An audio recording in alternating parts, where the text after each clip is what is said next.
মহাকাশৰ পৰা বাৰু ভাৰতখন দেখিবলৈ কেনেকুৱা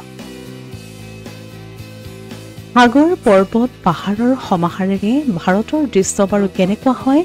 মহাকাশৰ পৰা সকলোৰে মনত চাগৈ জাগি উঠে এনে প্ৰশ্নৰ পিছে আমি যিবোৰ দৃশ্য কল্পনা কৰোঁ সেই সকলোবোৰ দৃশ্য তেওঁলোকে উপভোগ কৰে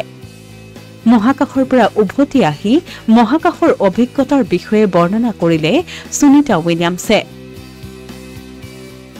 ভাৰতখন মহাকাশৰ পৰা দেখিবলৈ বৰ সুন্দৰ যেতিয়া নিশা লাইটবোৰ জ্বলি উঠে তেতিয়া ভাৰতখন আৰু সুন্দৰ হৈ উঠে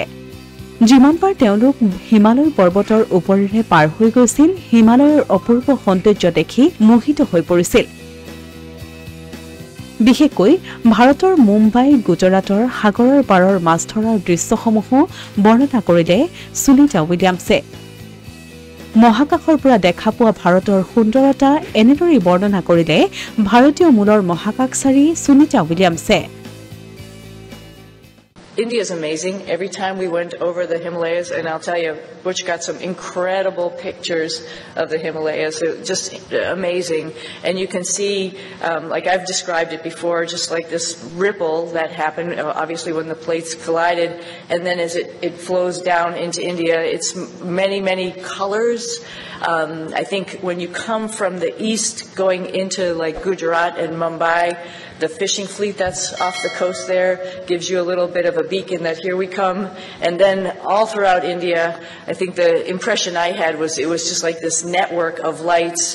from the bigger cities going down through the smaller cities. Just incredible to look at night as well as during the day, highlighted, of course, by the Himalayas, which was just incredible as a forefront going down into India. সঁচাকৈ মহাকাশত 9টা মাহ আবদ্ধ হৈ থাকি অনন্য অভিজ্ঞতাৰ সাক্ষী হ'ল সুনিতা উইলিয়ামছ ভাৰতলৈ আহি এই দৃশ্যসমূহ সন্মুখৰ পৰা উপভোগ কৰিবলৈ থকা তেওঁৰ ইচ্ছাৰ বিষয়েও সদৰি কৰে I hope, and I think for sure I'm going to be going back to my father's home country and visiting with people and getting excited about the first, or not the first, but the Indian astronauts who's going up on the Axiom mission coming up. Pretty awesome. They'll have a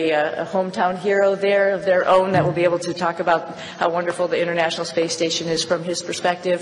But I hope I can meet up at some point in time and we can share our experiences with as many people in India as possible, because it's a great country, another wonderful democracy that's trying to put its foot in the space countries, and I would love to be part of that and help them along. ভাৰতৰ বিষয়ে বৰ্ণনা কৰাৰ সময়ত প্ৰকাশ পাইছিল ভাৰতৰ প্ৰতি থকা তেওঁৰ মনৰ আবেগ